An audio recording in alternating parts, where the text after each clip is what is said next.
ദൈവ തിരുനാമത്തിൻ്റെ മഹത്വം ഉണ്ടാകട്ടെ. ഒരു പ്രാവശ്യം കൂടെ ദൈവനാമത്തിൽ എഴുന്നേറ്റ് നിൽക്കുവാനും കർത്താവിൻ്റെ തിരുവചനം ദൈവമക്കളുമായി പങ്കുവയ്ക്കുവാനും കർത്താവ് തന്ന അവസരത്തിനായി ഞാൻ ദൈവത്തെ സ്തുതിക്കുന്നു, സ്തോത്രം ചെയ്യുന്നു. ഒരു വാക്യം നമുക്ക് ആദ്യം വായിച്ചുകൊണ്ട് ആരംഭിക്കാം. 1 കൊരിന്ത്യർ ലേഖനം 8-ാം അധ്യായത്തിൻ്റെ 3-ാമത്തെ വാക്യം.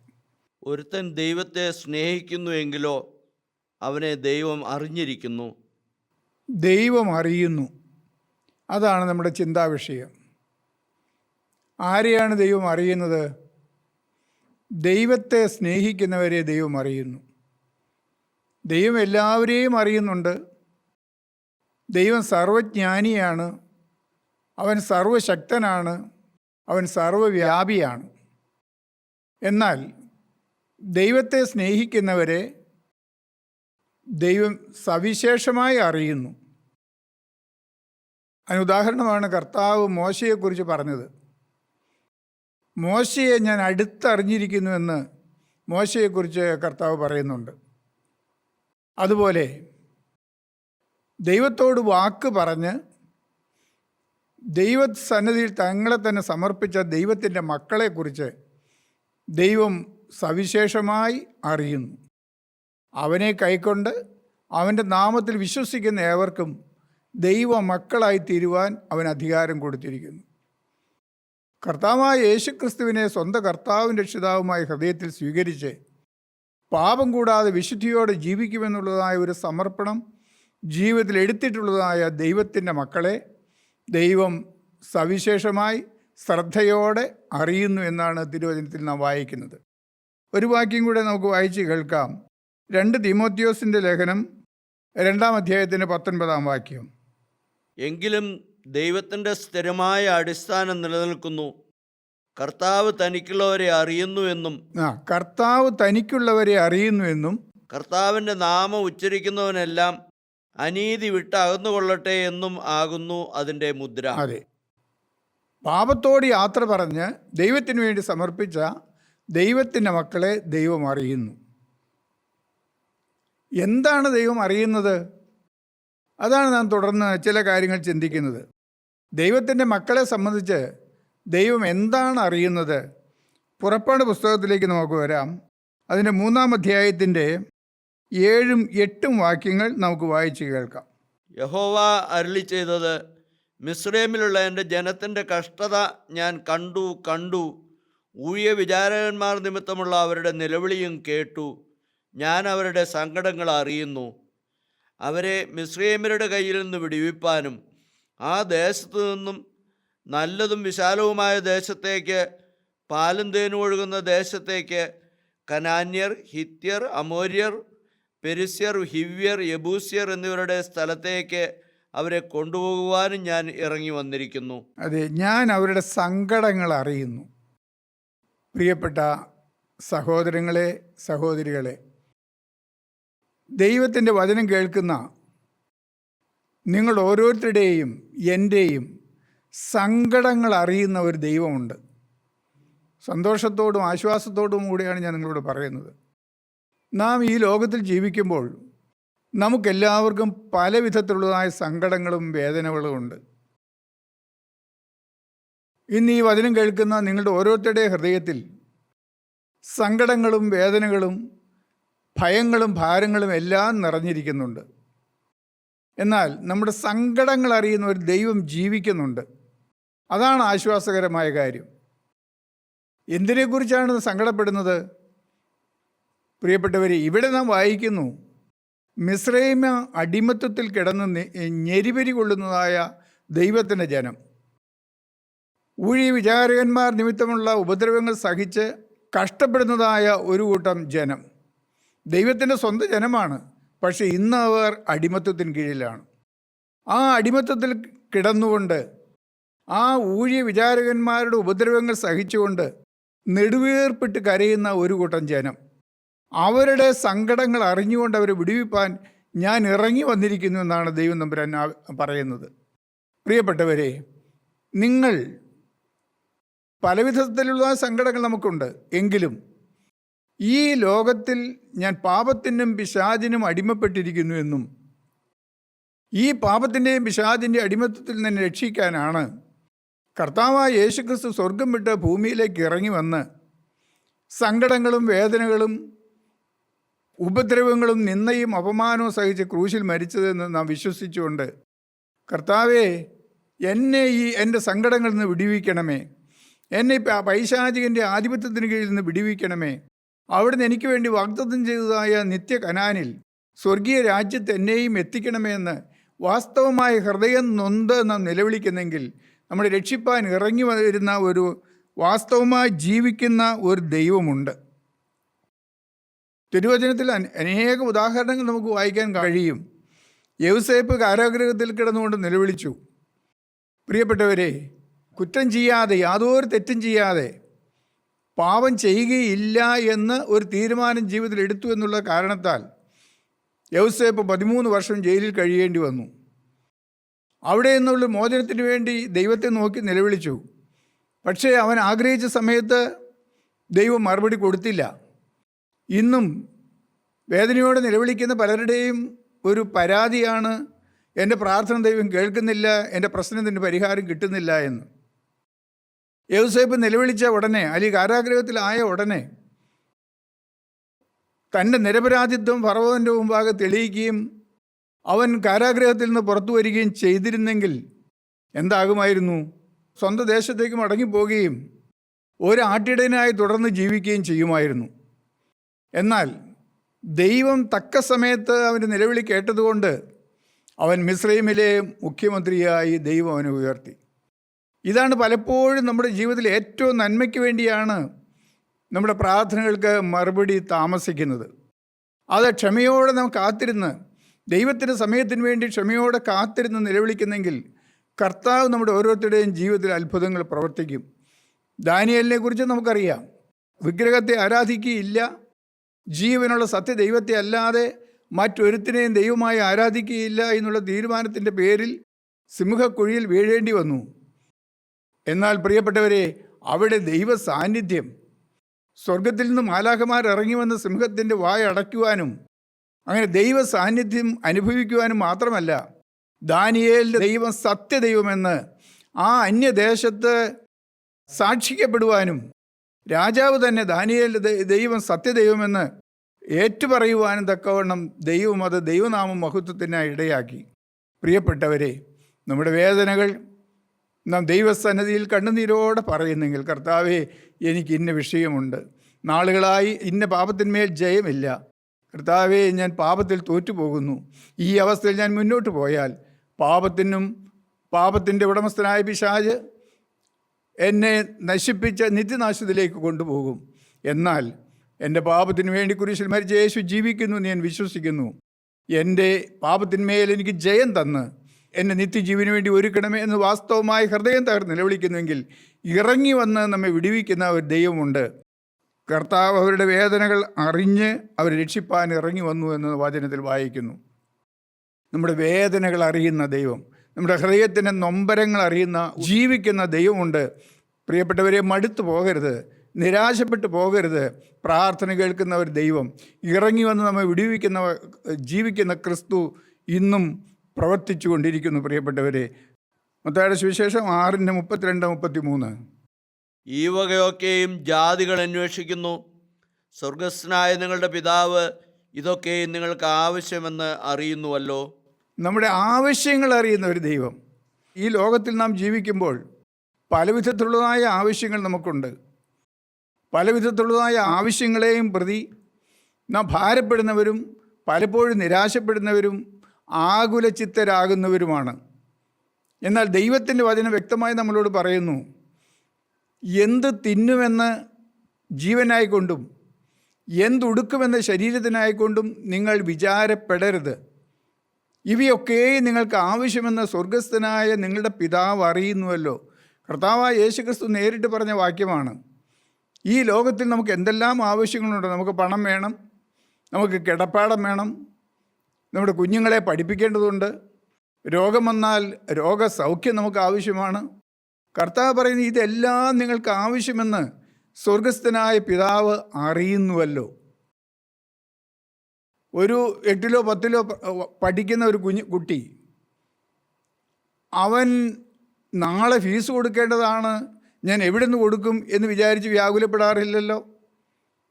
അല്ലെങ്കിൽ നാളെ ഞാൻ എന്ത് കഴിച്ചുകൊണ്ട് സ്കൂളിൽ പോകും എന്ന് ആ കുഞ്ഞൊരിക്കലും വ്യാകുലപ്പെടാറില്ല. കാരണം എന്താണ്? എന്നെ സ്നേഹിക്കുന്ന, എനിക്ക് വേണ്ടി കരുതുന്ന ഒരു അപ്പനും അമ്മയും എനിക്കുണ്ട്. അവർ എനിക്ക് വേണ്ടി കരുതുമെന്നുള്ള ഉറപ്പ് അവൻ്റെ ഹൃദയത്തിൽ ഉള്ളതുകൊണ്ടാണ് അവൻ വ്യാകുലപ്പെടാതിരിക്കുന്നത്. അതുപോലെ നമ്മെ സ്നേഹിച്ച് നമുക്ക് വേണ്ടി കരുതുന്ന ഒരപ്പൻ നമുക്കുണ്ട് എന്നുള്ള ഉറപ്പ് നമ്മുടെ ഹൃദയത്തിലുണ്ടെങ്കിൽ നമുക്ക് ആകുലപ്പെടാതെ, നാളെയെക്കുറിച്ചുള്ള ചിന്താകുലം വരാതെ നമുക്ക് മുന്നോട്ട് ജീവിക്കാൻ കഴിയും. പ്രിയപ്പെട്ടവരെ, കർത്താവ് വളരെ വ്യക്തമായി പറയുന്നു, ദൈവത്തിൻ്റെ വചനം വ്യക്തമായി പറയുന്നു, ഒന്നിനെക്കുറിച്ചും വിചാരപ്പെടരുത്. സകലത്തിലും പ്രാർത്ഥനയാലും അപേക്ഷയാലും നിങ്ങളുടെ ആവശ്യങ്ങൾ സ്തോത്രത്തോടുകൂടെ അവനോട് അറിയിക്കുകയത്രേ വേണ്ടത്. എന്നാൽ സകല ബുദ്ധിയെയും കവിയുന്ന ദൈവസമാധാനം നിങ്ങളുടെ ഹൃദയങ്ങളെയും നിലവുകളെയും ക്രിസ്തുയേശുവിങ്കിൽ കാക്കും. കർത്താവ് പിന്നെയും പറഞ്ഞു, നിങ്ങൾ വ്യാകുലപ്പെടുന്നതിനാൽ നിങ്ങളുടെ നീളത്തോട് ഒരു മുഴം കൂട്ടുവാൻ നിങ്ങൾക്ക് കഴിയുമോ? നമ്മൾ ആവലാതിപ്പെടുന്നതുകൊണ്ട്, സങ്കടപ്പെടുന്നതുകൊണ്ട്, നാളെക്കുറിച്ച് ചിന്താകുലം ഉള്ളവരായിരിക്കുന്നതുകൊണ്ട് ഒന്നും കൂടുതലായി നേടാൻ നമുക്ക് സാധ്യമല്ല. ഒരല്പം പോലും നമ്മുടെ അവസ്ഥയ്ക്ക് ഭേദം വരുത്താൻ നമുക്ക് സാധ്യമല്ല. എന്നാൽ നമ്മെ സ്നേഹിക്കുന്ന കർത്താവിനെ നാം വിശ്വസിച്ചുകൊണ്ട്, കർത്താവിൻ്റെ വചനം പറയുന്നു, നിന്റെ ഭാരം യഹോവയുടെ മേൽ വെച്ചുകൊള്ളുക, അവൻ നിന്നെ പുലർത്തും.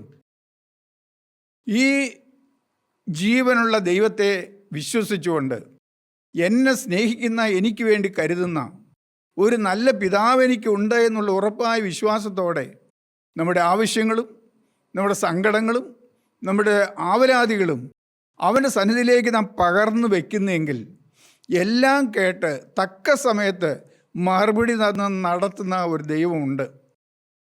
വ്യക്തിപരമായ ജീവിതത്തിൻ്റെ അനുഭവത്തോടു കൂടെ തന്നെയാണ് പറയുന്നത്. ആവശ്യത്തിന് ആഹാരമില്ലാതെ, ഒരു വസ്ത്രത്തിന് പകരം മാറാൻ മറ്റൊരു വസ്ത്രമില്ലാതെ, സന്ധ്യയാകുമ്പോൾ സമാധാനത്തോടെ കിടന്നുറങ്ങാൻ ഒരു ഇടപെടമില്ലാതെ, വേദനപ്പെട്ടും വ്യാകുലപ്പെട്ടും നടന്ന ഒരു വ്യക്തി തന്നെയാണ് ഞാൻ. എന്നാൽ കർത്താവായ യേശു ക്രിസ്തുവിൻ്റെ ജീവിതത്തിലേക്ക് വന്നപ്പോൾ, ക്രിസ്തുവിൻ്റെ ജീവിതം ഏറ്റെടുത്തപ്പോൾ, എല്ലാറ്റിനും നീക്കുപോക്ക് തന്ന് സമൃദ്ധിയായി നടത്തിയ ഒരു യേശു ക്രിസ്തു ഇന്നും ജീവിക്കുന്നുണ്ട്. പ്രിയപ്പെട്ടവരെ, നിങ്ങൾക്ക് വേണ്ടിയും യേശു കരുതും. അവൻ നിങ്ങളുടെ ഭാരങ്ങൾ ഏറ്റെടുക്കും. ഒന്ന് മാത്രം ചെയ്താൽ മതി. നിങ്ങൾ യേശു ക്രിസ്തുവിനെ സുരക്ഷിതാവും കർത്താവുമായി നിങ്ങളുടെ ഹൃദയത്തിൽ സ്വീകരിക്കുകയും അവൻ്റെ പാദപീഠത്തിൽ നിങ്ങളുടെ ആവശ്യങ്ങളും ആവലാതികളും ഏറ്റുപറഞ്ഞ് സമർപ്പിക്കുകയും ചെയ്യുക.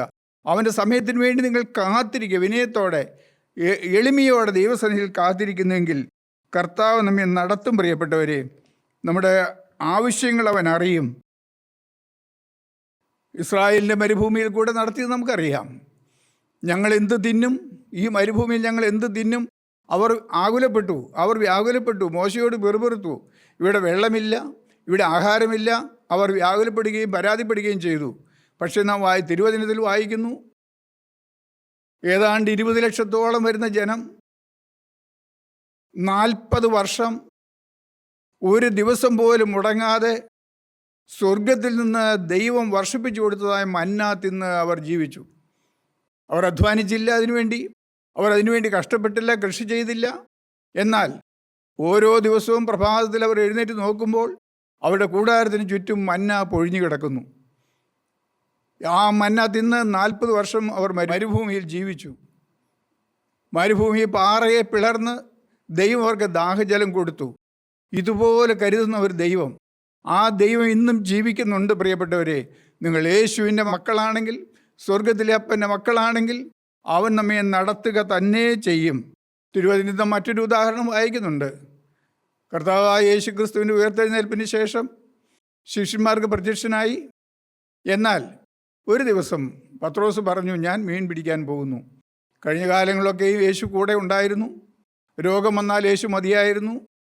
വിശന്നിരുന്നാൽ കർത്താവ് ആഹാരം തരുമായിരുന്നു. എന്തെല്ലാം പ്രശ്നങ്ങൾ ജീവിതത്തിൽ വന്നാലും എല്ലാറ്റിനും ക്രിസ്തു മതിയായവനായിരുന്നു. ക്രിസ്തു മരിച്ചു.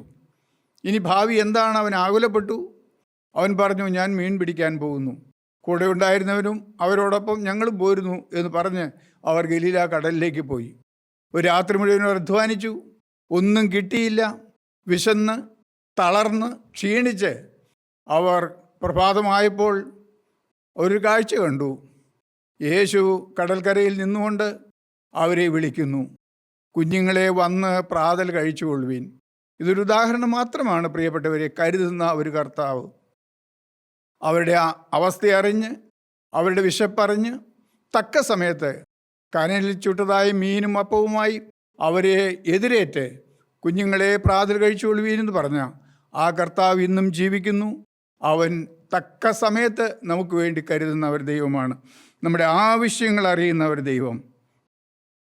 മറ്റൊരു വാക്യം നമുക്ക് വായിക്കാം. യോഹന്നാൻ്റെ സുവിശേഷം 5-ാം അധ്യായത്തിൻ്റെ 5-6 വാക്യങ്ങൾ. എന്നാൽ 38 ആണ്ട് രോഗം പിടിച്ചു കിടന്ന ഒരു മനുഷ്യൻ അവിടെ ഉണ്ടായിരുന്നു. അവൻ കിടക്കുന്നത് യേശു കണ്ടു. ഇങ്ങനെ ഏറിയ കാലമായിരിക്കുന്നു എന്നറിഞ്ഞു. മതി. അവൻ കിടക്കുന്നത് യേശു കണ്ടു, ഇങ്ങനെ ഏറിയ കാലമായിരിക്കുന്നു എന്ന് യേശു അറിഞ്ഞു. യേശുവിനോട് ആരും പറഞ്ഞില്ല. കഴിഞ്ഞ 38 വർഷമായി ഈ മനുഷ്യൻ, തളർവാദം പിടിച്ച ഒരു മനുഷ്യൻ, സൗഖ്യം പ്രാപിച്ച് ബെത്സയിദ കുളത്തിൻ്റെ കരയിൽ കിടക്കുകയാണ്. സമയാസമയങ്ങളിൽ സ്വർഗത്തിൽ നിന്നൊരു ദൂതനിറങ്ങി ആ കുളം കലക്കും. കലങ്ങിയതിന് ശേഷം ആദ്യം ഇറങ്ങുന്ന മനുഷ്യൻ സൗഖ്യം പ്രാപിക്കും. ഈ സൗഖ്യം പ്രാപിക്കുവാനുള്ള അവസരം കാത്ത് അനേകം രോഗികൾ അവിടെ ആ കുളത്തിൻ്റെ കരയിൽ ഉണ്ടായിരുന്നു. അതിലൊരുവനായിരുന്നു ഈ മനുഷ്യൻ.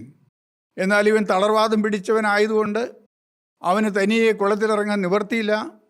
അവൻ കഷ്ടപ്പെട്ട് അധ്വാനിച്ച് കുളക്കരയിലേക്ക് ചെല്ലുമ്പോഴേക്കും മറ്റാരെങ്കിലും ഇറങ്ങിക്കഴിയും. ഈ അവസ്ഥയിൽ കഴിഞ്ഞ മനുഷ്യനെ യേശു അറിഞ്ഞു. ഇത്ര ദീർഘനാളായി ഇവന് സൗഖ്യം പ്രതീക്ഷിച്ച് ഈ കുളക്കരയിൽ കിടക്കുന്നുവെന്ന് യേശു അറിഞ്ഞു. പ്രിയപ്പെട്ടവരെ, നമ്മുടെ ജീവിതത്തിലും പാപരോഗങ്ങളായിരിക്കാം, ശാരീരിക രോഗങ്ങളായിരിക്കാം. നാളുകളായി വലയുന്നവരാണോ? നമ്മുടെ അവസ്ഥ അറിയുന്ന ഒരു ദൈവമുണ്ട്.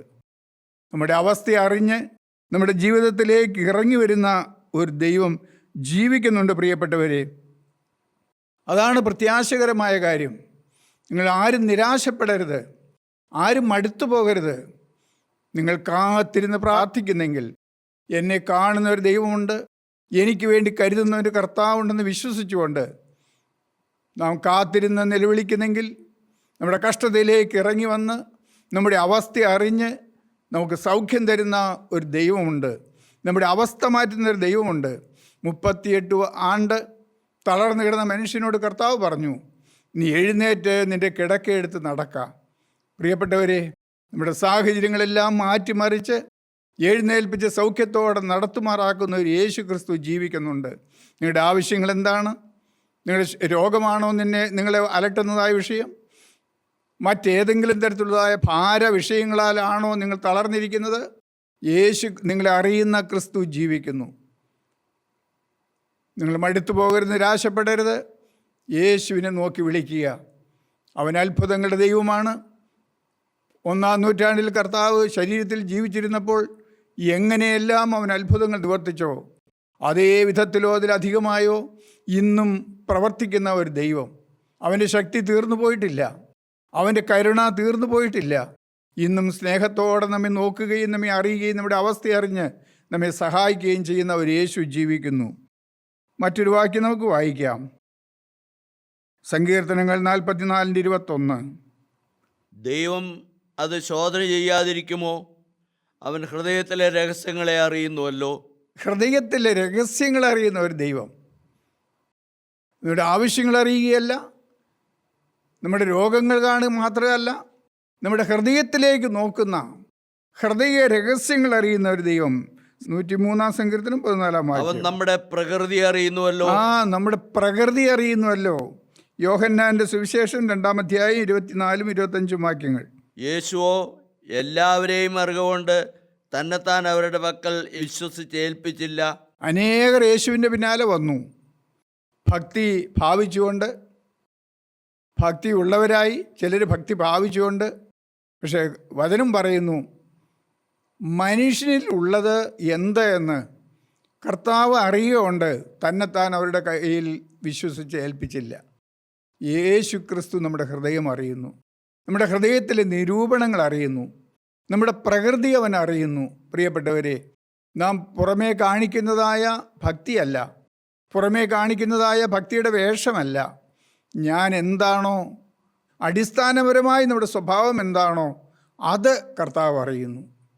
പ്രിയപ്പെട്ടവരെ, അവിടെയാണ് നാമും ഒന്ന് മനസ്സിലാക്കേണ്ടത്. പലപ്പോഴും നമുക്ക് പരാതിയുണ്ട്, നമ്മുടെ പ്രാർത്ഥനയ്ക്ക് മറുപടി കിട്ടുന്നില്ല, ആഗ്രഹിച്ചതുപോലെ മറുപടി ലഭിക്കുന്നില്ല എന്നെല്ലാം നമ്മൾ പരാതി പറയാറുണ്ട്. എന്നാൽ നാം പലപ്പോഴും നമ്മെ തന്നെ അറിയുന്നില്ല.